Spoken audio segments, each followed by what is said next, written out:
नमस्कार, यो कार्यक्रम खुला मञ्च आम जनताको सरोकारको विषयमा छलफल गर्ने कार्यक्रम।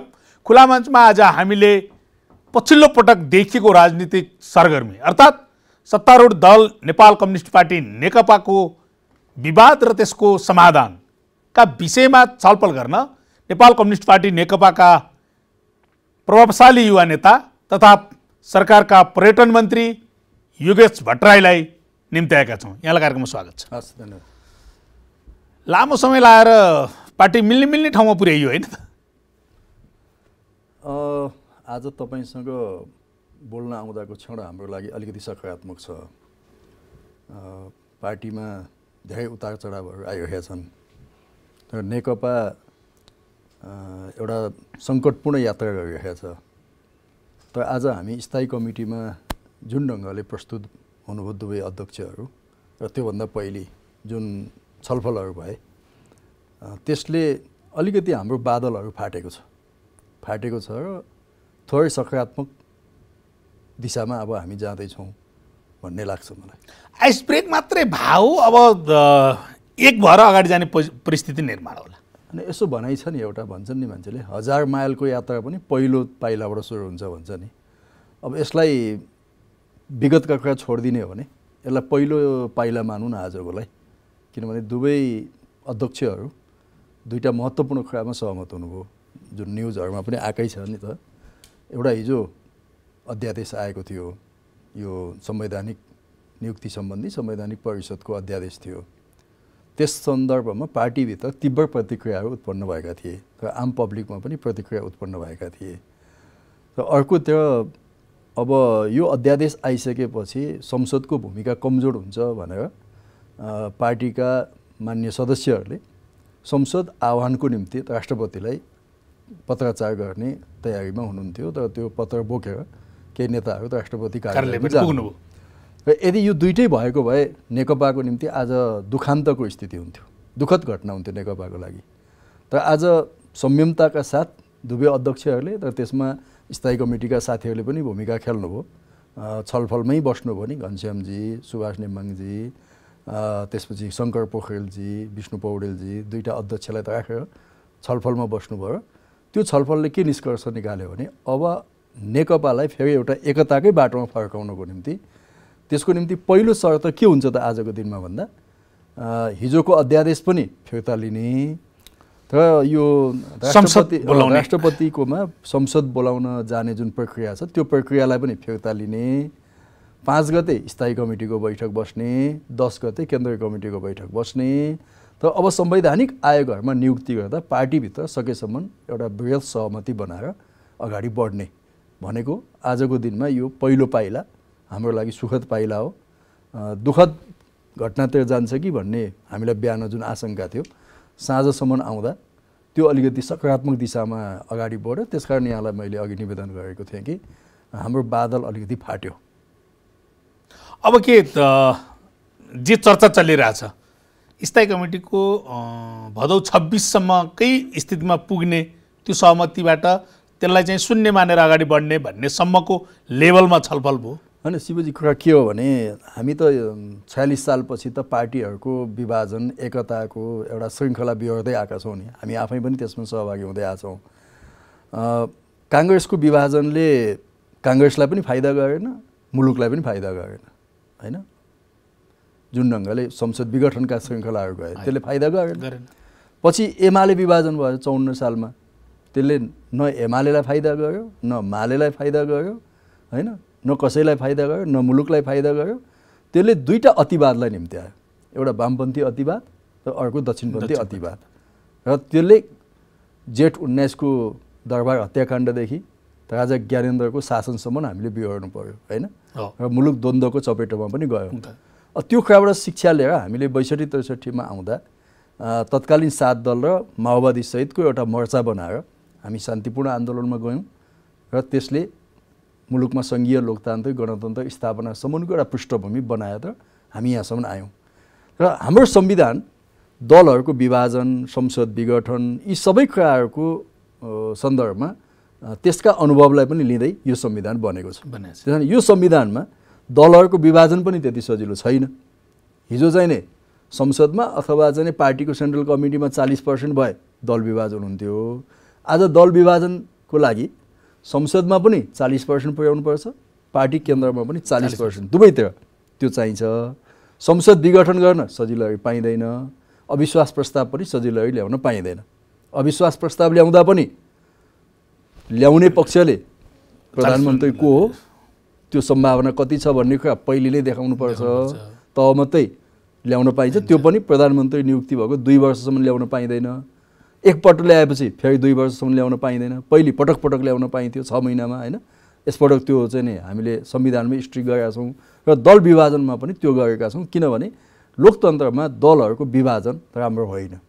तर तपाईँले भनेकै कुरा मान्ने हो भने संविधानको कथा, तपाईँले भने जस्तै संविधानको चाहिँ के अरे बनाउँदाको दुःख कथा सुन्ने आफ्नै ठाउँमा छ, तर यत्तिकै पनि हुँदो रहेछ नि त, अध्यादेश लाएर पनि त।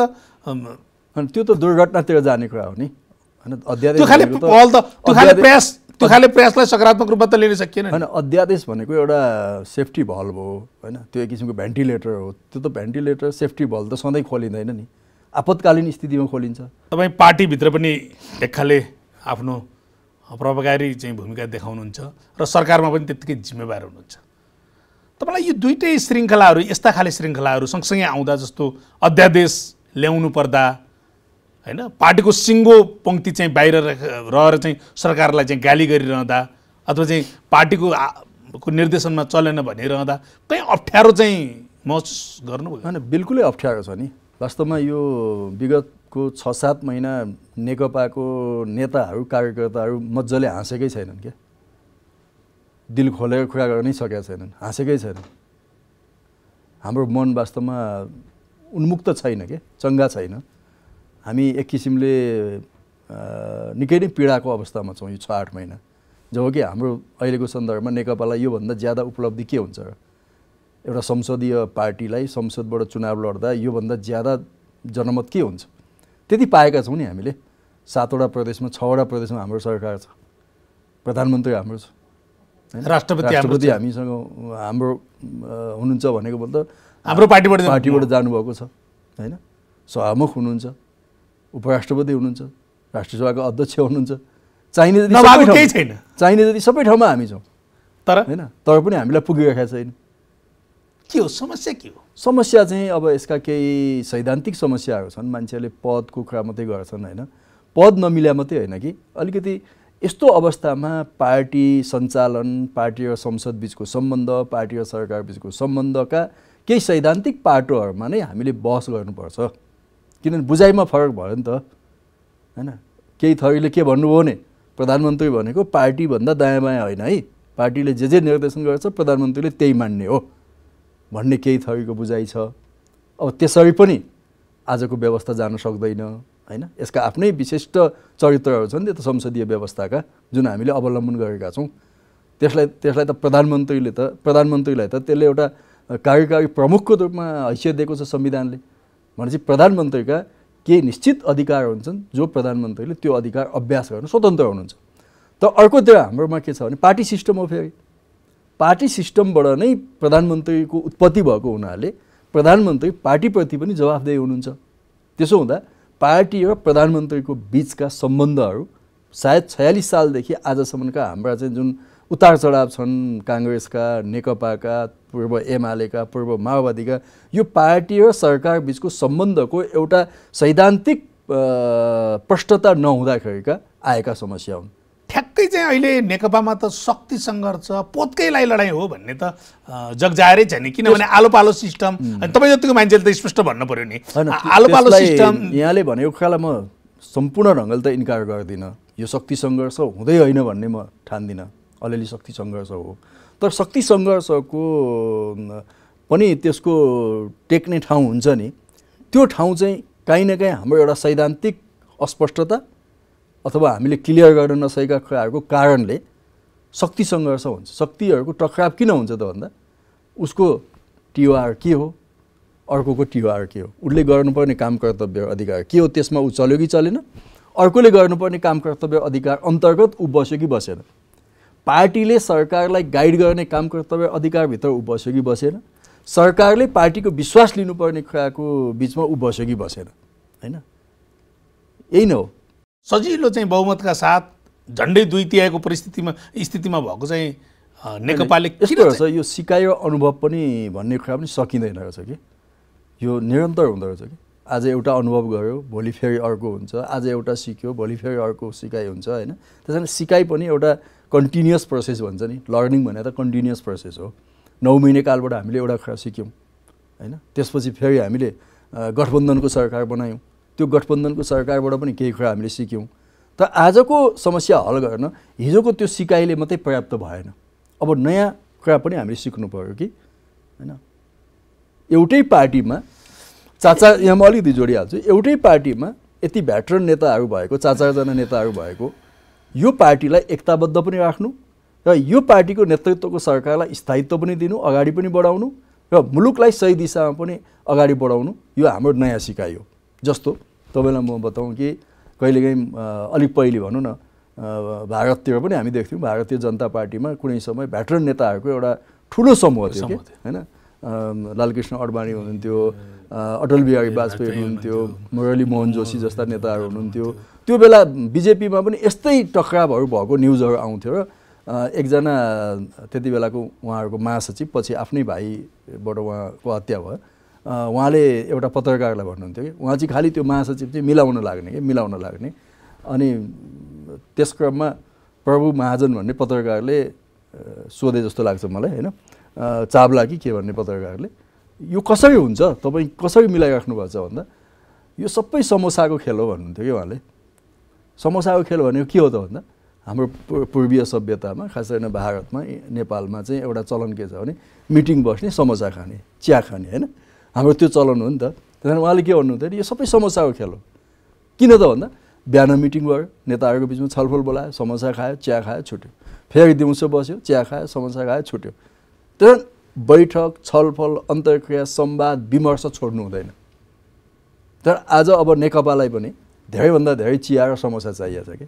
4 बुँदे सहमति, दुईटा बिचको अध्यक्षहरू बिचको सहमतिले अब अघि नै हामीले भने जस्तो चाहिँ दुःखद कुरा सुन्न नपर्नेतिर जान्छ। यो पछिल्ला घटनाक्रमहरूको एउटा आइस ब्रेक हो। कहिलेकाहीँ हुन्छ नि एकदम क्लाइमेक्समा गएर पनि खसिन्छ नि। मेरो विचारमा आज क्लाइमेक्समा गएर तल झऱ्यो क्या हाम्रो अध्यादेश। आशंका के हो त भन्दा पार्टीमा एउटा पक्षलाई कर्नर गर्न यो अध्यादेश ल्याइयो भन्ने आशंका, संविधानमाथि थिचोमिचो भयो भन्ने आशंका होइन।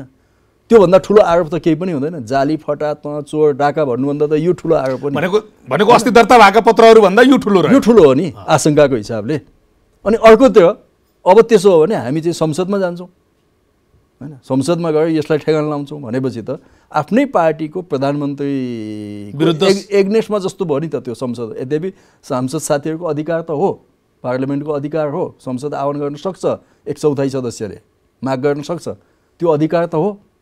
तर त्यो अधिकार कसको विपक्षमा त भन्दा आफ्नै प्रधानमन्त्रीको विपक्षमा। भनेपछि योभन्दा क्लाइमेक्स के हुन्छ त लडाइँको हिसाबले? यो क्लाइमेक्स हो।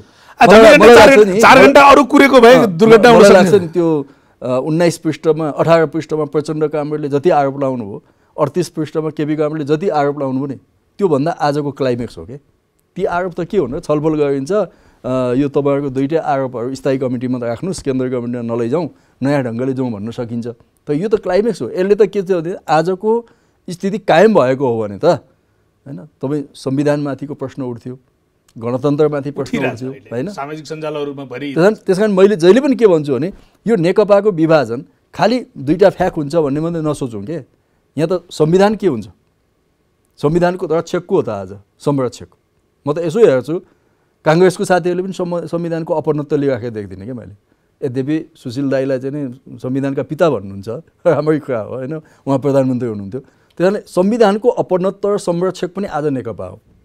त्यसको प्रकारान्तरले यो सङ्घीय लोकतान्त्रिक गणतन्त्रलाई रक्षा गर्ने दायित्व पनि आज नेकपासँग छ। यो खुला मञ्चमा टुडी खेलहरूमा चाहिँ कम्युनिस्टका नेताहरूले भाषण गर्नुभयो भने कहीँ न कहीँ विदेशी शक्तिको चलखेल भन्ने जस्तो चाहिँ भन्ने ओड चाहिँ भर्सक छुटाउन नपरे हुन्थ्यो भनेर नेपालमा यो रमाइलो होइन, छुटाउन नपरे हुन्थ्यो भनेर भन्ने कुनै बेला थियो नि त। होइन मैले भनेको आज आकस्मिक रूपमा चाहिँ हुँदा कहीँ न कहीँ त्यो चलखेल अथवा त्यसका सिम्टमहरू देखिए भन्नेहरू पनि भेटिन थाले होइन। अब कुनै पनि देश चाहिँ स्वतन्त्रता छ होइन, 200 वटा देशहरू आफैमा स्वतन्त्र छन्, तर आजको ग्लोबल युगमा तिनीहरू कुनै न कुनै हिसाबले फेरि परिबन्धमा पनि छन् के भनेको कहीँ न कहीँ चाहिँ एट्याच रहन्छन् तिनीहरू होइन।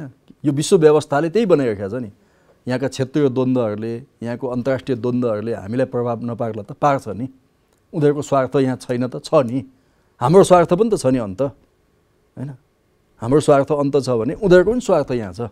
तर मुख्य कुरा के हो भने हामीले उनीहरूको स्वार्थ अनुसार चल्ने कि हाम्रो स्वार्थ अनुसार। हामी नेपाली हुन् त नेपालको स्वार्थ अनुसार चल्नु पऱ्यो। तर आज नेकपाको सरकार, केपी ओली नेतृत्वको यो सरकार नेपालको स्वार्थ अनुसार चल्छ। यसले म यति भन्छु शिवजी कि विगतमा कति ठुल्ठुला वैदेशिक हस्तक्षेपहरू भएको हाम्रै आँखा अगाडि देखेका छौँ। तर आज कमसेकम त्यस्तो कुरामा त हामीले पर्खाल लगायौँ नि त। केपी ओलीको नेतृत्वमा यो सरकारले पर्खाल लगाएको छ नि। सजिलै नाङ्न सक्दैनन्। राष्ट्रपतिको भूमिकामाथि पटक पटक प्रश्न उठ्ने र सरकारले, यहाँ सरकारको जिम्मेवार मन्त्री पनि हुन्छ, सरकारले पटक पटक उहाँलाई चाहिँ ती विषयहरूमा तान्ने, क्रियाशील बनाउन खोज्ने होइन। राष्ट्रपतिलाई किन तानिराखेको छ मिडियामा मैले बुझ्न सकेको छैन होइन। त्यो दुर्भाग्य हो। पहिलो कुरा त राष्ट्रपतिका केही सीमा छन् भन्ने कुरा बुझ्नुपर्छ हामीले। उहाँ सीमामा नबसेर हो कि होइन, उहाँ बिल्कुल सीमाभित्र हुनुहुन्छ। भोलि नेपाली काङ्ग्रेसभित्र द्वन्द्व चल्यो भने पनि राष्ट्रपतिले सकेसम्म सम्झाउनु पर्छ क्या, तपाईँहरू नगर्नुहोस् है, तपाईँहरू जस्तो राष्ट्रिय पार्टी विग्रहमा जानुहुन्न है भन्ने कुरा नै गर्नुपर्छ। नेकपामा कुनै विग्रह भयो भने राष्ट्रपतिले त्यो सम्झाउन कोसिस गर्नुभयो त के बिग्रियो होइन। त्यहाँ राजनीतिक हस्तक्षेप त मान्नु भएन नि। ल राष्ट्रपतिले नगर्दा पनि नेकपा फुट्यो अरे मानु, त्यो के काङ्ग्रेसको हितमा छ त नेकपा फुट्नु आजको दिनमा? काङ्ग्रेसले हितमा छ भनिरहेको छैनन्। काङ्ग्रेसको हितमा छ त छैन। काङ्ग्रेस फुट्दा न नेकपाको हितमा हुन्छ हेर्नुहोस्, नेकपा फुट्दा न काङ्ग्रेसको हितमा हुन्छ। भोट अलिकति यताउता होला। यो सिस्टमै रहेन भने काङ्ग्रेस कहाँ गएर चुनाव लड्छ? नेकपा फुटेपछि काङ्ग्रेस फुटेर सिस्टम कोल्याप्स भने नेकपा कहाँ गएर चुनाव लड्छ? त्यहाँ राष्ट्रपतिलाई एउटा अभिभावक संस्थाको रूपमा हेर्नुपर्छ। तर हामीले अनावश्यक ढङ्गले त्यसको दुरुपयोग गर्नु हुँदैन। कुरा यही हो। एउटा जिम्मेवार नेताले, जिम्मेवार संस्थाले राष्ट्रपतिलाई अनावश्यक ढङ्गले विवादमा ल्याउनु हुँदैन, अनावश्यक ढङ्गले दुरुपयोग गर्नु हुँदैन। राष्ट्रपतिज्यूका केही सीमा छन्। संस्था हो। मन्त्री परिषदले प्रधानमन्त्रीले कुनै कुरा सिफारिस गरेपछि राष्ट्रपतिले यो हुन्छ अथवा हुन्न भन्ने काहीँ अधिकार छ र? छलफल गर्न सक्ने अवस्था छ। व्याख्या भएका त्यसलाई 2-4 दिन पछाडि धकेल्न सक्नु होला अथवा के गर्न सक्नु होला। तर अहिले त हार्ड एन्ड फास्ट हिजो दल बदल चाहिँ के अरे दल विभाजनको चाहिँ विधेयकमा पनि के अरे अध्यादेश पनि यस्तै हतारमा यो पनि त्यसरी नै होइन। अब प्रधानमन्त्रीले त्यसको अर्जेन्सीको बारेमा बताउनु भयो होला होइन। राष्ट्रपति त आफैले केही काम गर्दैन नि राष्ट्रपति संस्थाले। तर यो दुईटै अध्यादेश आउनु फिर्ता हुनुले त त्यति राम्रो सरकारको पर्फर्मेन्स अथवा चाहिँ आवश्यकता थियो भन्ने त्यसमा क्वेसन गर्न सकिन्छ। किन यस्तो ल्याउनु परेको थियो, नल्याएको भए पनि हुन्थ्यो भन्ने क्वेसन गर्न सकिन्छ। तर संवैधानिक हिसाबले एउटा प्रधानमन्त्रीसँग अथवा सरकारसँग यो कदम उठाउने अधिकार छ। अधिकारको हिसाबले यो कदम उठाउने अधिकार छ। सही ठाउँमा यो कदम उठाइयो कि उठाइएन, तर यसले सही परिणाम ल्याउँछ कि ल्याउँदैन भन्ने कुरा अलग्गै छलफलको विषय हो। त्यो प्रयोग गर्ने संस्थाले, व्यक्तिले सोच्ने कुरा हो। त्यसमा राष्ट्रपतिलाई जोड्नुपर्ने केही पनि आवश्यकता छैन। मलाई लाग्छ कि हाम्रो राष्ट्रपतिले अघिल्लो कार्यकाल र 2 वर्ष जति बिताउनु भयो, त यो कार्यकाल बिताइरहनु भएको छ। उहाँले कुनै पनि त्यस्तो नचाहिँदो काम मुलुकको अहितमा, यहाँको चाहिँ राजनीतिक दलहरूको अहितमा कुनै पनि काम राष्ट्रपतिलाई प्रयोग गर्न खोज्यो भनेर त भन्न होइन। संस्था कसरी प्रयोग हुन्छ?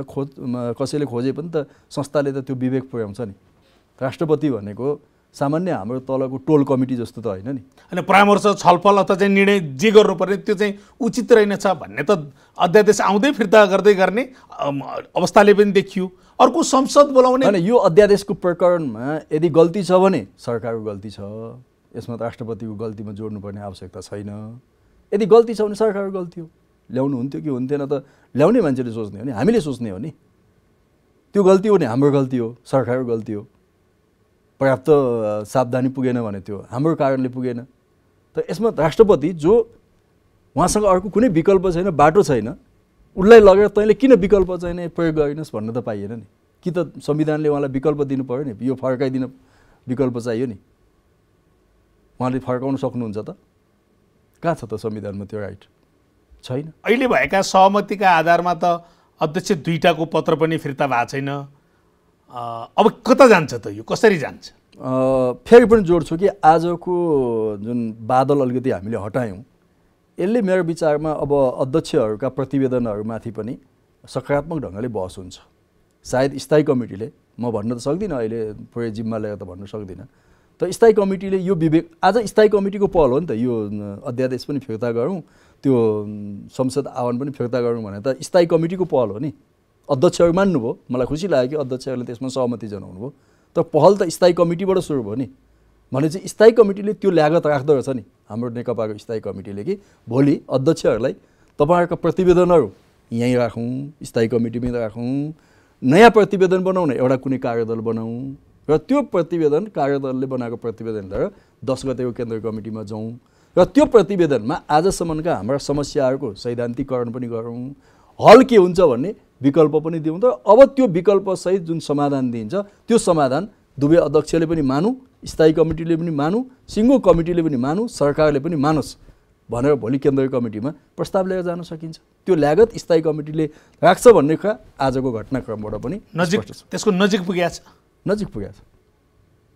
अनि यहाँनिर सरकार यो संसद बोलाउने विषयमा समयले पनि भयो, सभामुख स्वयंले चाहिँ के अरे यो भित्र बोलाउनुपर्छ भन्ने खाले प्रेसर पनि दिइसक्नु भएको छ। संसद बोलाउने विषयमा किन डराइरहेछ? होइन, आजै पनि प्रधानमन्त्रीले त्यस विषयमा आफ्नो प्रष्ट धारणा राख्नु भएको छ स्थायी कमिटीमा। संसद अरू कसैले बोलाइरहनै पर्दैन नि, संसद त सरकारले बोलाइहाल्छ, संवैधानिक बाध्यता छ सरकारसँग। भनेपछि यही 18 गतेभित्र संसद बस्ने सङ्केत प्रधानमन्त्रीले आज गरे जस्तो मलाई लाग्छ है। भनेपछि अब डराउने बाटोबाट चाहिँ मुक्त भयो धेरै हदसम्म, धेरै हदसम्म। 100% भयो त भनेर मैले आज दावा गर्न मिल्दैन होइन। घटनाहरू फेरि कहाँ जान्छन्, कसरी विकास हुन्छन्, भनेपछि अझै पनि शङ्काहरू थुप्रै बाँकी छन्। छन् किनभने हाम्रो पार्टी सदस्य साथीहरूलाई पनि धेरै हौस्याउनु हुँदैन होइन। पार्टी अब एक भइहालेछ, ठिक छ, अब आफ्नो आफ्नो काममा लागौँ भनेर भोलि तल खबरदारी गर्न छोड्नुहुन्छ। म तपाईँ मार्फत भन्नुहुन्छ कि नछोड्नुहोस् है साथी, हो सिद्धिया छैन, सकिया छैन। तर यो त पार्टी त अन्तरिम अवस्थामा छ नि, इन्टरिम पिरियडमा छ नि, सिद्धान्तको हिसाबले, सङ्गठनको हिसाबले जुटेकै छैन भन्नु न, धेरै कमिटीहरू समायोजनै भएको छैन, समायोजनकै क्रममा छ। यो पार्टी त्यति बेला कङ्क्रिटली स्थायी फर्ममा आउँछ कि जति बेला पार्टीको महाधिवेशन हुन्छ र नयाँ नेतृत्व छानिन्छ, पार्टीको महाधिवेशन हुन्छ, विचार स्पष्ट गर्छ, पार्टीको महाधिवेशनबाट विधान पारित हुन्छ र सङ्गठन स्पष्ट हुन्छ।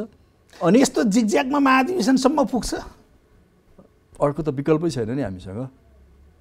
जुट्दै नजुटी फुट्छ भन्नेहरू पनि त कम छैन नि। होइन, त्यो त आशंका गर्नेहरूलाई ठाउँ छ, नभएको होइन। हाम्रा क्रियाकलापहरूले त त्यो ठाउँ त दिइराखेको छ नि। तर म तपाईँलाई बताउँछु कि होइन, नेकपा चाहिँ फुट्छ भन्ने कुरा असत्य हामी साबित गरिदिन्छौँ कि असत्य साबित गर्ने प्रयास छ, गर्छौँ, 100% गर्छौँ। त्यसमा ढुक्क हुनुहोस् भन्दा के भयो त कार्यकर्तालाई? पार्टी फुट्दैन, ढुक्क त हुनैपर्छ। तर पार्टी जुन अहिले चाहिँ फुट्ने दिशातिर कहिलेकाहीँ देखिन्छ, त्यसको सम्भावना अन्त्य भएको छैन। अलिकति प्रधानमन्त्रीले चाहिँ पार्टीलाई नटेरेको चाहिँ हो। अब यसमा प्रधानमन्त्रीको मात्र दोष छैन होइन, हजुर पार्टीको नेता पनि हो है। हो, त्यस कारणले म भन्दैछु नि, यसमा केही न केही कार्यशैलीगत समस्याहरू चाहिँ छन् होइन। अब प्रधानमन्त्रीको साइडबाट उहाँले के भन्नुहुन्छ जहिले पनि भने, मलाई कम्फर्टेबल ढङ्गले सहयोग भएन पार्टीको तर्फबाट, मलाई आड भरोसै भएन पार्टीको तर्फबाट, म त एक्लो जस्तो भएँ भन्ने उहाँको कुरा छ। क्याबिनेटमा के प्रचण्डजी जानुहुन्छ र? अनि क्याबिनेट भनेको त सरकारमा एउटा फर्मल ठाउँ हो नि क्याबिनेट भनेको त। पार्टी काम गर्न पार्टी कसरी रोक्छ नि? सुन्नु न, सधैँ कुनै संस्थाहरू चाहिँ फर्मल मञ्चबाट मात्रै चल्दैनन् नि। जनता टेलिभिजन चलाउनु पर्छ भने जनता टेलिभिजनको साधारण सभाबाट मात्रै चल्दैन नि, त्योभन्दा अगाडिका धेरै पापड बेल्नुपर्छ नि यसले होइन। जुन इन्फर्मल एक्टिभिटिजहरू हुन्छन् नि, त्यसले पो त्यहाँ पुर्याउँछ त परिणाम। त्यहाँदेखि प्रधानमन्त्रीको त्यो चिन्ता छ होइन। अरू नेताहरूको चिन्ता प्रधानमन्त्रीले हामीलाई साथमा लिनु भएन, सहयोग गर्नु। मैले बाहिरबाट देख्ने आम तपाईँको भोटरहरू हिजो घोषणापत्र जसले बाँड्नुभयो उहाँहरूले देख्ने के हो भने, देख्नेहरूको चाहिँ के हो भने, प्रधानमन्त्रीले नियुक्ति गर्न सक्ने, निर्णय गर्न सक्ने, के अरे कामहरू चाहिँ सम्झौता गर्न सक्ने, सबै कुरा गर्न सक्ने, तर पार्टीले चाहिँ भनेको नगर्ने आफ्नो मनोमानीले चाहिँ गरेर चाहिँ नरोक्ने अनि भन्न चाहिँ के भनिरहने भन्दा मैले पार्टीले सहयोग गरेन त्यसैले काम गर्न सकिनँ भनेर भन्दा यस्तै अलिअलि समस्याहरू छन्। त्यस कारणले नै आज पनि हामीले भन्यौँ कि संवैधानिक आयोगहरूको नियुक्ति गर्ने अधिकार, सिफारिस गर्ने अधिकार भनौँ न, नियुक्ति त सरकारले गर्ने होइन, सिफारिस गर्ने अधिकार संवैधानिक परिषदको हो। त्यसको प्रमुख प्रधानमन्त्री भएको नाताले उहाँले त्यहाँ प्रस्ताव लाने हो। तर त्यो प्रस्ताव लानु पहिले पार्टीभित्र पनि अलिकति जेन्टलमेन सहमति, भद्र सहमति बनाएर जाउँ है भन्ने कुरा आजको मिटिङमा भएको छ हैन। हिजो अब को नियुक्ति हुँदा के भयो, सोधपुछ भयो कि भएन, त्यो बेगल कुरा हो। तर यसको लागि पनि के छ भने प्रचण्ड कामरेडले भन्नुभयो 3 जना उहाँको राखिदिउँ, माधव कामरेडले भन्नुभयो 2 जना राखिदिउँ, झलनाथ कामरेड, वामदेव कामरेडले भन्नुभयो 1-1 जना राखिदिउँ, अरू कसैले भन्यो यो राखौँ, शेरबहादुर देउवाजीको यो राखौँ भन्ने सिद्धान्तबाट जानु हुँदैन। पहिलो कुरा त संवैधानिक आयोगहरूमा अथवा कुनै पनि नियुक्तिमा मापदण्ड के हो त, त्यो मान्छेको क्वालिफिकेसन के हो, कस्तो योग्यताको मान्छे त्यहाँ जान त हुन्छ त भन्ने कुरा एउटा बनाऊँ। त्यसभित्र चाहिँ त मान्छेहरूको एउटा ब्याङ्क बनाऊँ, नामहरूको ब्याङ्क बनाऊ न, त्यो ब्याङ्कबाट छानौँ। त्यो ब्याङ्कबाट छान्दा यहाँ तपाईँलाई लुकाएर भन्नै पर्दैन कि नेकपाको सरकार हुँदा अलिकति हाम्रो पक्षधरता लेफ्ट मान्छेहरूप्रति हुन्छ। हिजो काङ्ग्रेसको सरकार हुँदा काङ्ग्रेसको मान्छेहरूप्रति उहाँहरू सफ्ट हुनुहुन्थ्यो भने हैन, आज हाम्रो सरकार हुँदा व्यावसायिक क्षमता भएका लेफ्ट मान्छेहरूप्रति हाम्रो झुकाव जान्छ नि। त्यसको मतलब क्षमता योग्यतै नभएका लेफ्ट खोज्छौँ त हामी, क्षमता योग्यता नभएका लेफ्ट त खोज्दैनौँ नि हामी। व्यावसायिक क्षमता भएका, त्यो विषयसँग राम्रो सम्बन्ध राखेका, पढे लेखेका छन् नि त कम्युनिस्टहरू, पढे लेखेका छैनन्। यता चाहिँ अनुसन्धान गरेका विश्वविद्यालयमा काम गर्ने लेफ्ट प्राध्यापकहरू छैन। विद्यार्थीबाट तपाईँ नै आउनुभयो, तपाईँलाई धेरै मान्छेहरूका नाम तमाम छन्। तर हिजो राति नै चाहिँ निर्णय भइसकेको थियो, नाम चाहिँ हिजै लेख्ने काम सकिसकेको थियो भन्नेसम्मको कुरा सार्वजनिक भएको छ। त्यो त आज चर्चै नगरौँ न, सिद्धिसक्यो त्यो त। अब जब यो अध्यादेश नै फिर्ता हुने, मन्त्रीहरूले पनि ट्विट गर्नुभयो राष्ट्रपतिलाई सम्बोधन गरेर होइन, यस्तो खाले नियुक्ति, यो खाले अध्यादेशका विरुद्धमा। मन्त्रीहरूलाई पनि थाहा नदिए प्रधानमन्त्री खुरुखुरु आफ्नै तालले सबै के भने घटनाका प्रतिघटनाहरू हुन् के, एक्सनको रियाक्सन भन्छ नि। यी एक्सनका रियाक्सन भएर त हामी नराम्रो ठाउँमा आयौँ नि। तपाईँलाई त्यही मन्त्रीमण्डलभित्र बसिरहँदा धेरै निर्णयहरूमा चाहिँ थाहा नहुँदा कहिलेकाहीँ अप्ठ्यारो फिल हुने होइन, यस्तो हुन्छ। कतिपय कुराहरू सबैले थाहा पाउनुपर्ने अधिकार पनि हुँदैन होइन। जनरली मन्त्री परिषदबाट हुने निर्णयहरू मन्त्री परिषदमा प्रस्तुत गरिन्छ र त्यसमा प्रक्रियाको कुरा गर्ने, एमालेको संरचना, एमाले र माओवादी मिलिसके पछाडिको संरचना, अहिले बनेको काम गर्ने कार्यशैलीमा कहीँ दिगदार लाग्छ कि लाग्दैन? यस्तो सहमति हुइन्जेल त्यस्ता कुराहरू ठुला होइनन्। सहमति छ, ठिकै छ नि त, नेताहरूले सहमति गर्नुभयो, 2टा अध्यक्षले सहमति गर्नुभयो, माधव नेपाल, झलनाथ खनाल कामरेडहरूले पनि सहमति गर्नुभयो भनेपछि त्यहाँ धेरै चियो चर्चो गरिँदैन। कुनै कुरा आफूलाई चित्त बुझेन भने तपाईँहरूको सहमतिमा पनि यो ठिक छैन भनिन्छ होइन। तर जब पार्टीभित्र एउटा विमति अथवा अविश्वासको कुरा हुन्छ नि, अनि त्यसपछि त तपाईँ जतिसुकै छलफल गरे पनि निष्कर्ष निकाल्न गाह्रो हुन्छ। तर यसको मतलब के होइन भने पार्टी नेताहरूले विमर्श छलफल छोड्नु हुँदैन, निष्कर्ष निकाल्न गाह्रो भयो भनेर भएन नि। भनौँ न, लोकतन्त्र कति भद्दा प्रणाली छैन त, कति भद्दा छ भन्नु त। एकतन्त्रीय शासन, एकदलीय शासन, सेन्ट्रलाइज सिस्टम भनेको कति फुर्ती हुन्छ। ए भाइ यो निर्णय गर भन्दा निर्णय हुन्छ। तर हाम्रोमा त्यो हुँदैन। मेरो मन्त्रालयमा तल शाखा अधिकृतबाट टिप्पणी उठाउँदै उठाउँदै उठाउँदै उठाउँदै उठाउँदै मेरोमा आउँछ। सातौँ त होइन, शाखा अधिकृतले उपसचिवलाई, उपसचिवले सहसचिवलाई, सहसचिवले सचिवलाई, उनीहरूले सबै राय टिप्पणी ल्याउँदै ल्याउँदै मेरोमा ल्याउँछन् होइन। मैले आज गर्नु भनेको काम बल्ल 3 दिनपछि 4 दिनपछि मेरोमा टिप्पणी आइपुग्छ। त्यो भनेर मैले कागज च्यात्नु भएन नि। प्रणाली त्यही छ। त्यहाँ लोकतन्त्र भनेको त बढीभन्दा बढी कन्सल्टेसन हो नि। त्यसको मतलब मैले त्यसलाई सहसचिवको भूमिकालाई होइन, मैले त्यो शाखा अधिकृतको भूमिकालाई मैले इग्नोर गरेको होइन। उसलाई अधिकार छ नि, त्यो अधिकार उसले प्रयोग गर्यो। स्टेप आयो नि त। मलाई जतिसुकै छिटो चाहिए पनि त आखिर त्यो प्रक्रिया त मैले मिच्न पाइनँ नि। त्यहाँ लोकतन्त्र भनेको यस्तै भास्ट छ, भद्दा प्रणाली छ। त योभन्दा सुन्दर प्रणाली कहाँ छ त? फेरि लोकतन्त्रभन्दा सुन्दर प्रणाली कहाँ छ? छैन। भनेपछि यसमा हिँड्नु बाहेक हामीसँग विकल्प छैन। अब यसमा हिँड्दाखेरि यो व्यवस्थामा देखिएका केही भद्दापनहरू छन्, केही अव्यावहारिक कुरा छन् भने सच्याउँदै पनि जानु पर्यो। त्यसैले हामी कहिलेकाहीँ भाषण गर्दा भन्छौँ नि, लोकतन्त्रको विकल्प अझै उन्नत लोकतन्त्र भन्छौँ नि, त्यही त हो नि। म अब अलिकति प्रसङ्ग परिवर्तन गर्छु। पार्टीका नेताहरू आफ्नै आफ्नै तालका कुरा आउने, काठमाडौँमा 2 मिटिङ चलिरहने, तर चाहिँ पर्यटन मन्त्री कहिले चाहिँ पोखरातिर, कहिले चाहिँ के अरे लुम्बिनीतिर, कहिले झापातिर देखिने, अथवा काम पुरै निरीक्षण गरेको छु, काम गरेको छु भनेर कोरोनालाई पनि नटेरी हिँड्ने गरेको छ। सरकारमा बसेर अलिकति काम गरेँ भन्ने लागेको छ। पर्यटन मन्त्री घुम्छ, परराष्ट्र मन्त्री विदेश घुम्छ क्या त्यो त क्यारेक्टर नै त्यही हो नि, होइन? होइन, म यो बिचमा असोजको पहिलो हप्ताबाट हामीले डोमेस्टिक फ्लाइट खोल्यौँ, होइन? त्यसपछि म करिब 15-20 पटकै प्लेन चढेँ होला, नचढेको होइन, चढेको छु। एउटा त मैले अब धेरै झन्डै 5-6 महिना नै कतिपय कामहरूको अनुगमन गर्न पाइएन, त्यो पनि मलाई हेर्नु छ नि त। अब मेरो त कामहरू छन्, एयरपोर्टहरूको कामहरू छ, अरू पर्यटकीय गन्तव्यहरू निर्माणको कामहरू छ, सम्भाव्यता हेर्नुपर्ने छ, त्यसैले त्यो हेर्नै पर्छ, होइन? अर्को कुरा, अब जनजीवन क्रमशः सहज बनाउँदै जाउँ है साथी हो, होइन? प्रोटोकल पनि फलो गरौँ, जनजीवन पनि सहज बनाऊँ, होइन? निराश छ नि हाम्रो पर्यटन व्यवसायीहरू, कमसेकम उहाँहरूसँग गएर एकछिन म बसेँ भने, होइन, उहाँहरूका कुरा पनि मैले सुन्छु, मेरो कुरा पनि उहाँहरूलाई बताउँछु।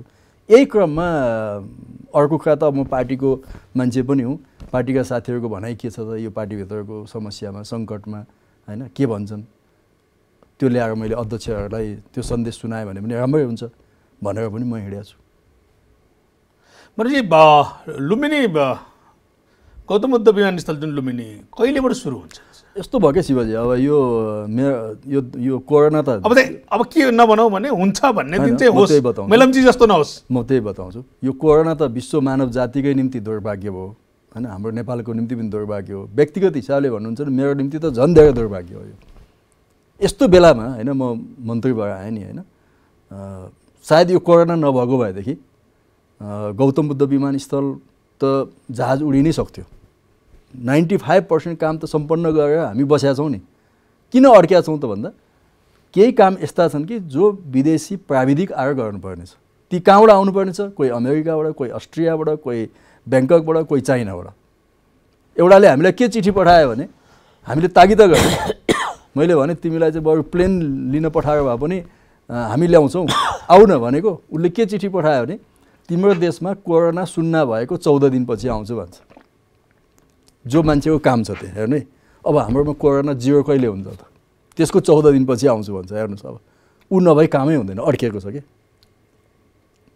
पोखराको स्थिति के छ भने उसको 2021 को जुनसम्मको टाइम हो, अझै 6 महिना त बाँकी छ। तर हामी यस्तो गतिमा काम गरिरहेका थियौँ नि, यो डिसेम्बरमा सक्नेवाला थियौँ कि। डिसेम्बरमा सकेर 3 महिना जति त्यसको टेस्ट गरेर सर्टिफाइड गरेर अनि अर्को 3 महिना भनेको जुनमा त प्लेनै उडाउनेवाला थियौँ नि त हामी पोखराबाट। तर पनि पोखरा पनि अब 6 महिना भने अब यो जुनसम्ममा हामी सक्छौँ, त्यो टार्गेटमा छौँ, होइन? अरू अहिले हामीसँग 55वटा एयरपोर्ट छन्। 55 एयरपोर्टमध्ये यो पछिल्लो 1-2 वर्षमा झन्डै 5-6वटा एयरपोर्टमा हामीले ब्ल्याक टप गऱ्यौँ, कालोपत्र गऱ्यौँ, होइन? लगभग अब पूर्वदेखि पश्चिमसम्म, पहाडदेखि तराई मधेससम्मका एयरपोर्टहरू। हामीले ठुलाका कुरा गरिरहँदाखेरि निजगढ चाहिँ बनाउन सक्ने हुनु भएन। निजगढको त विकल्पै छैन, होइन? निजगढ बाहेक अन्त जानै सकिँदैन। आज नबने पनि त्यो भोलि बन्छ, भोलि नबने पर्सि बन्छ, 2 वर्षभित्र नबने 5 वर्षभित्र बन्छ। नेकपाको सरकारले बनाउँछ, नेकपाको सरकारले बनाएन, अर्को कुनै सरकार आयो भने त्यसले पनि त्यहीँ बनाउनु पर्छ। आज निजगढ बनाउनु हुन्न भनेर लबिङ गर्नेहरू सरकारमा आए पनि त्यहीँ बनाउनु पर्छ। तपाईँको पालामा सुरु नहुने नै भयो? कोसिस गर्दैछु, काम त भइरहेको छ नि त्यहाँ त। जस्तो जग्गाको अधिग्रहणको काम हामीले धेरै हदसम्म सक्यौँ। अब टाँगिया बस्ती व्यवस्थापनको लागि हामीले ठाउँ खोजिसक्यौँ। त्यस्तै अब यो 1900 हेक्टरभित्र कन्फ्युज थियो कति एरियामा एयरपोर्ट बनाउने भन्ने। मै आइसकेपछि 1900 हेक्टर हामीले 4 किल्ला गरेका छौँ। अब त्यो 1900 हेक्टरभित्र चाहिँ कति रुखहरू छन्, बुटानहरू छन्, अहिले हामी त्यो काउन्ट गर्दैछौँ। त्यस्तै त्यहाँ बकैया खोला र अर्को खोला, 2टा पूर्व पश्चिम खोलाहरू छन्, त्यसको तटबन्धनको काम हामी गरिरहेका छौँ, होइन? साइड क्लियरेन्सका कामहरू हामीले गर्दैछौँ। काम त रोकिया छैन, तर जुन गतिमा त्यहाँ 100औं डोजर चलाउनु पर्थ्यो नि एयरपोर्ट बनाउनका निम्ति, त्यो भएको छैन। त्यसको निम्ति अलिकति यो लगानीको पनि सुनिश्चितता भएन यो बिचमा। त्यो लगानी बोर्डले हेर्ने हो, उहाँहरू त्यसमा कोसिस गर्दै हुनुहुन्छ। यसमा मल्टिपल एजेन्सीहरू सामेल छन् नि, खालि पर्यटन मन्त्रालय मात्रै छैन। यसमा वन मन्त्रालय छ, यहाँ चाहिँ भौतिक मन्त्रालय छ बाटोको लागि, तपाईँको चाहिँ यहाँ भूमि सुधार मन्त्रालय छ यो बस्तीहरू विस्थापनको निम्ति, हैन, लगानी बोर्ड छ लगानीको निम्ति, अर्थ मन्त्रालय छ, मल्टिपल एजेन्सी। तर बन्न सक्यो भए यसले बनाए भन्थे होला हैन, मेरो नाम नआए पनि कसैको नाम आउला के ठुलो आपत्ति भयो, हैन। तर यसको जग हामीले बसालेका छौँ, तर यसको बाटो हामीले बिगारेका छैनौँ, निजगढको बाटो भत्ताभुङ्ग पारेका छैनौँ, हामीले सही ठाउँमा छौँ, हैन। अब यसमा अलिकति जम्प गर्नुपर्छ भनेर मैले भनेको छु। हामी अर्थमन्त्रीज्यूसँग प्रधानमन्त्रीज्यूसँग बसेर यसको लगानी सुनिश्चितता गर्ने दिशातिर जान्छौँ र यसमा अलिकति ब्रेकथ्रो गर्छौँ, छिटै गर्छौँ। सरकारमा बसेर मन्त्री भइरहँदा र यी कामहरू सबै हेरिरहँदा र सरकारका बारेमा उठेका कुराहरू हेरिरहँदा सन्तोषजनक मानिरहनु भएको छ? यस्तो हो, अब अहिले 3-4 कुराले सरकारका कुराहरू छायामा परे। एउटा हाम्रो पार्टीभित्रको अन्तर्द्वन्द्वले, एउटा कोरोनाले, हैन, यो कुराले चाहिँ नि यो सरकारका पर्फर्मेन्सहरू पनि जति प्रकट हुनुपर्ने थियो त्यो भएन, हैन। तर म तपाईँलाई बताउँछु कि अस्ति पनि मैले एउटा टेलिभिजनमा भनेको थिएँ, अब 1 वर्षभित्र अब क्रमशः यो कोरोनाको स्थिति साम्य हुँदै गएपछि भ्याक्सिन पनि आउला, हैन, आइ पनि राखेको छ। यो 1 वर्षभित्र हाम्रा केही राष्ट्रिय गौरवका आयोजनाहरू कम्प्लिट हुन्छन्। हेर्नुहोस् है, गौतम बुद्ध विमानस्थल कम्प्लिट हुन्छ, पोखरा कम्प्लिट हुन्छ, मेलम्ची कम्प्लिट हुन्छ, अप्पर तामाकोसी कम्प्लिट हुन्छ, हैन, लगायतका केही ठुला राष्ट्रिय गौरवका आयोजनाहरू सम्पन्न हुन्छन् 1 वर्षभित्र, हैन। नभएको होइन नि त। हामी पूर्व पश्चिम हाइवेमा समानान्तर ढङ्गले 4वटा हाइवेमा काम गरिरहेका छौँ। पूर्व पश्चिम हाइवे छ, हुलाकी राजमार्ग छ, मध्य पहाडी राजमार्ग छ, मदन भण्डारी राजमार्ग छ, उत्तर दक्षिणको कनेक्टिभिटीमा यति धेरै प्रगति भएको छ। काठमाडौँमा बसेर मान्छेले त्यो देख्दैन नि। म त ताप्लेजुङको प्रतिनिधि हो नि। हिजो चुनाव लड्दा 2 दिन मात्रै गाडी चढाएको थिएँ, अरू सबै म हिँडेर लड्या हुँ। आज मतदाता साथीहरूसँग भेट्न जाँदाखेरि म लगभग सबै गाउँपालिकामा र त्यसका वडासम्म गाडी नै चढेर गएको छु। हिजो म चुनाव लड्दाखेरि ओलाङचुङ गोलाको नाका पुग्न अझै 50 किलोमिटर बाँकी थियो। अब जम्मा 6 किलोमिटर ट्र्याक ओपन गरेपछि ओलाङचुङ गोलाको नाकामा पुग्छु। मेरो जिल्ला तपाईले चर्चा गरेका विषयसँग सँगसँगै जोडिएर सरकारका बारेमा भ्रष्टाचारका थुप्रै कुराहरू उठे, हैन। त्यो भ्रष्टाचार तपाईले ओजेलमा परेका कुराहरू पार्टीको चाहिँ के अरे पार्टीको विभाजनले, कोरोनाले मात्रै होइन, भ्रष्टाचारका कुरा, हैन। भ्रष्टाचार कता घटनाक्रम अनुसार आउनुपर्छ, हैन। नेपालमा एउटा भनाइ छ नि, यो भ्रष्ट हो, मान्छेले त्यो भनिदिन्छन्। केपी ओली सरकार भ्रष्ट। तपाईको मन्त्रालयको नि कुरा उठ्यो के विषय? व्हाइट बोडीमा। त्यो त आज होइन नि, रविन्द्र अधिकारीको पालामा पनि होइन नि, म आएको पालामा पनि होइन नि। व्हाइट बडी जहाज कुन बेला किनेका थियौँ हामीले? आज हामी आएर त किनेको सामानको पैसा तिरेको मात्रै हो कि शिवजी। यदि त्यो जहाजै गलत किनेको थियो भने त किन्ने मान्छेहरू नि कारबाहीमा पर्नु पऱ्यो नि त। आज दाम तिर्ने मान्छे के कारबाहीमा पर्ने? हामीसँग त अर्को उपाय नै थिएन नि। ल्याइसक्यो जहाज, यहाँ काठमाडौँ एयरपोर्टमा ल्याएर लडाइसकेको छ जहाज, हैन। उसले पैसाको तागिदा गरेको छ, हामीले पैसा तिर्यौँ। त्यही जहाज आज चलाउँदैछौँ हामी। यदि त्यो जहाज ठिक थिएन किन्नु भने किन्ने मान्छेहरू, सुरुमा अर्डर गर्ने मान्छेहरू, जसले सम्झौता गरे ती मान्छे कारबाहीमा पर्नु पऱ्यो नि त। त्यसमा किन हामी जोडिने? किन नेकपा जोडिने? किन केपी ओली जोडिने? त्यहाँ अरू के कुरा? तर प्रधानमन्त्री जोडिएका पनि त थुप्रै कुराहरू, तपाईँ बसेकै मन्त्री परिषदका निर्णयहरू थुप्रैमा चाहिँ के अरे भयो। मन्त्रीले राजीनामा दिने स्थितिसम्म पुग्यो, ओम्नीको काण्ड सुरु भयो। तपाईँले भने जस्तो चर्चा गर्न लायक भ्रष्टाचारका कुराहरू थुप्रैहरू आए। एक घटनामा पनि म तपाईँलाई प्रश्न गर्न सक्छु, ओम्नीको कुरा पनि म बताउन सक्छु। ओभरअलमा हामी ओम्नीको विषयमा म यति भन्न सक्छु कि प्रक्रियागत हिसाबले हामी फास्ट जानु थियो र त्यहाँ केही मिस्टेक भयो होला। नियतमा कुनै पनि गलत छैन। आज हामीसँग पर्याप्त पिपिई छ, आज हामीसँग लाखौँ मास्कहरू स्टक छन्, आज हामीसँग औषधि पर्याप्त छ, आज हामीसँग आइसियु बेड छन्, आज हामीसँग भेन्टिलेटर छन्, आज हामीसँग पिसिआर टेस्ट गर्ने ल्याब 75वटा छन् भनेर चैत्र 11 गते यो थियो त सबै। तर राज्यलाई त मागमै थाहा थियो नि त कोरोनाको पोजिसनको बारेमा। तपाईँले चाइनाबाट स्टुडेन्ट आउँदै थाहा थियो कि हामीलाई यो सबै चाहिन्छ भन्ने। त्यही त बुझेँ मैले। चैतमा त हामीलाई त सामान चाहिएको थियो नि। 2 जोड पिपिई पाइयो भने हामी उफेर जुलुस लाउने अवस्थामा थियौँ नि, थिएनौँ? त्यो बेला सामान ल्याउँदाखेरि हैन पक्कै पनि मूल्य बढी भयो होला। चाइनाबाट उडेको सामान तपाईँ जर्मनमा ल्यान्ड गर्नुपर्ने सामान अमेरिका कसरी पुग्यो? आकाशमै जहाज हाइज्याक पनि भए। आखिर त्यो स्थिति थियो नि। त्यो गम्भीरताबाट हामी हेरौँ न। हो, त्यो बेला प्रक्रियागत हिसाबले हामी छिटो जाँदाखेरि अलिकति हामीले लेन मिचेको हुनसक्छ है। त्यति मात्रै हो हाम्रो कमजोरी। लेन मिचियो, अलिकति छिटो जाँदाखेरि लेन मिचियो होला, ठिक छ। त्यसमा लेखा समितिले हेर्दै होला, अख्तियारले हेर्दै होला, हेरोस् न त, ठिक छ। हाम्रो नियत कहाँ खराब रहेछ देखाओस् न। प्रधानमन्त्रीको नियत खराब छ कि, स्वास्थ्य मन्त्रीको नियत खराब छ कि, हाम्रो नियत खराब छ कि, देखाओस् न त त्यहाँ। अनि यो सरकार बनिसकेपछि दुई तिनवटा एउटा के कानुनमा पनि के हुन्छ भने तपाईँको चाहिँ ज्यान केसै लाग्दा पनि यो वास्तवमा यसले सुनियोजित ढङ्गले गरेको हो कि यो बाध्यताले गरेको भन्ने हेर्छ कि न्यायाधीशले। अलि बढी क्यारियर बाँकी भएको नेतासँग कुरा गरिरहेको छु मैले, त्यस कारणले सोध्दैछु। हो, हामी सुन्नु न, म एउटा यति मात्रै थप्छु, नचाहिँदो कुरामा हामी सफाइ माग्दैन, चाहिँदा पनि चाहिँदैन। तपाईँलाई कहीँ न कहीँ त अप्ठ्यारो लाज लाग्यो होला यो सरकारका बारेमा उत्तर दिइरहँदा। जस्तै के अरे अदालत उसलाई चाहिँ के अरे अख्तियारलाई मुद्दाहरू तामेलीमा राख्न भन्ने बिल्कुल गलत कुरा हो त्यो। बाहिर आएका समाचारको के खण्डन गर्ने भन्नु न। आजकलका समाचारको त्यो तहको भ्यालिडिटी हुन्छ भन्ने लाग्दैन कि मलाई। तपाईँहरू जस्तो एउटा म्याच्योर्ड पत्रकारले उठाउनु भयो नि त बेग्लै कुरा हो। तर आजकल जुन तहको पत्रकारिता हुन्छ नि, तपाईँ आफू एकचोटि यसो कल्पना गर्नुहोस्, यही बेला चाहिँ मन्त्रीले चाहिँ 70 करोड घोटाला गरेको भनेर चाहिँ छोड्नु पर्ने, पार्टीको महामन्त्री जस्तो मान्छे बालुवाटारको जग्गा काट्नमा चाहिँ मुछिनु पर्ने, यस्ता कथा सुन्ने, त्यही क्याबिनेटमा बस्ने, मुद्दा तामेलीमा राख्यो भन्ने आरोप खेप्ने, कहिलेकाहीँ तपाईँलाई सबै कुराहरू त घोषला त्यो सबै कुरा छानबिन गर्ने संवैधानिक निकायहरू छैनन् र उनीहरूले प्रस्ट्याउँदैनन् त। 70 करोडको होस् अथवा कुनै पनि कुरा हुनु न, ती त आज एक किसिमले भनौँ न छानबिनको ठाउँमा छन् नि, ल्याउनु न त प्रमाण, ठिकै छ नि। त्यो रहेछ भने कोही पनि मान्छे उन्मुक्ति पाउँदैन नि। अब नेपालमा कुनै पनि यस्तो जिल्ला छैन कि जुन जिल्ला सडक सञ्जालबाट नजोडिएको होस्। यो कसले गर्यो त?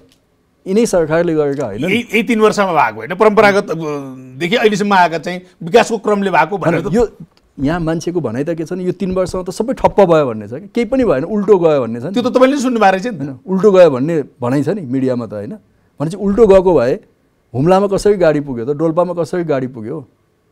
मेरो ताप्लेजुङमा म फेरि जोड्छु 61 वडामध्ये म चुनाव लड्दा 22-25 वडामा त गाडी नै देखिया थिएन, मान्छेले गाडी पुगेको थिएन। आज जम्मा 2टा वडा बाँकी छन्, अब गाडी पुग्नु बाँकी। अब अर्को पल्ट म चुनाव लड्दा सबै वडामा गाडी चढाएरै पुग्छु। टिकट दिन्छ नि तपाईँलाई नै, नदेखे फरक पर्यो, अर्को साथीको प्रचार गर्न जान्छु नि। त्यहाँदेखि यो होइन त, ल भन्नु न। शिक्षामा, स्वास्थ्यमा 396 अस्पताल त एकै दिन शिलान्यास गर्यो नि शिवजी, प्रक्रिया पुरा नगरी, होइन पुग्दै गर्छ नि। यहाँ कोभिडको चाहिँ अस्पताल चाहिएको छ, के को प्रक्रिया बिस्तारै पुग्दै गर्छ नि। त्यसमा कसैले फाँसी चढाएछ, तैँले प्रक्रिया नपुगी किन गरिस् अस्पताल बनाइस् भन्यो भने चढौँला नि त। एउटा त्रिभुवन अन्तर्राष्ट्रिय विमानस्थल होइन, त्यति जाम त्यस्तो विमानस्थल, आज हामीले त्यही विमानस्थललाई 24 घण्टा चल्ने बनायौँ। अर्का 2वटा अन्तर्राष्ट्रिय विमानस्थल नेपालमा कसले कल्पना गरेको थियो? ठुला जहाज हेर्न यहीँ काठमाडौँ आउनु पर्थ्यो। अब बुटवलमा बसेर पोखरामा बसेर त ठुला जहाज हेर्न मात्रै होइन, चढ्न पाइने भयो नि। अनि यो होइन त प्रगति, यो नदेख्ने। अब हामीले के भन्ने? यस्तो महत्त्वपूर्ण बेलामा पनि टाइम दिनु, यहाँलाई धन्यवाद। हस्, धन्यवाद तपाईँलाई। उहाँ हुनुहुन्थ्यो नेपाल कम्युनिस्ट पार्टी नेकपाका प्रभावशाली युवा नेता योगेश भट्टराई। आजलाई खुला मञ्च यति नै, अर्को साता हामी फेरि भेट हुने नै छौँ। नमस्कार।